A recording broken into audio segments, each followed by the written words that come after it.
તો આ તરફ જૂનાગઢ ભાજપના પૂર્વ જિલ્લા પ્રમુખ કિરીટ પટેલ સામે ફરી એકવાર જવાહર ચાવડાએ સવાલ ઉઠાવ્યા છે। એક્સ પર પીએમ મોદીને સંબોધીને ફરી જવાહર ચાવડાએ લેટર વોર શરૂ કર્યું છે। તેમણે લેટર પોસ્ટ કરીને જૂનાગઢમાં કમલમ કાર્યાલય બનાવવા માટે તમામ શરતોનો ભંગ કરાયો હોવાનો આક્ષેપ લગાવ્યો છે। તેમણે આક્ષેપ લગાવ્યો છે કે બિનખેતી જમીન કરાવ્યા બાદ નિયમો તોડીને કાર્યાલય બનાવવામાં આવ્યું છે। 2017માં જ્યારે જવાહર ચાવડા કોંગ્રેસમાં હતા ત્યારે કાર્યાલય ગેરકાયદે હોવાનું પત્ર લખ્યું હતું।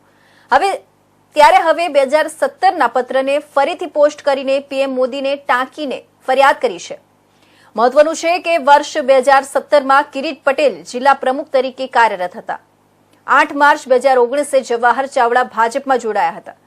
ઉલ્લેખનીય છે કે 2 દિવસ પહેલા જ કિરીટ પટેલે વોકળામાં દબાણ કર્યું હોવાનો આરોપ લગાવ્યો હતો। જવાહર ચાવડાએ જૂનાગઢ જિલ્લા ભાજપ પ્રમુખ કિરીટ પટેલને આડે હાથ લીધા હતા।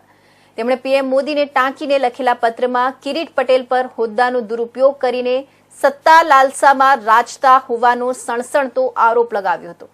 તેમણે કિરીટ પટેલ પર આરોપ લગાવ્યો કે તેમણે વોકળા ઉપર કરેલા દબાણને કારણે જ શહેરમાં પૂર આવ્યું।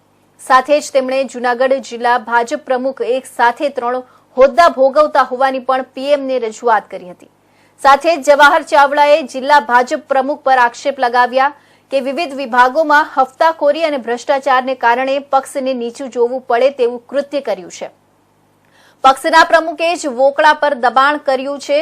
તેમજ કનુભાઈ ભાલાણા, ઠાકરશીભાઈ જાવિયા, માધવભાઈ બોરિયાએ પણ ફરિયાદ કરી છે। જવાહર ચાવડાના પીએમને લખેલા પત્રને લઈને સ્થાનિક રાજકારણમાં ગરમાવો આવી જવા પામ્યો હતો।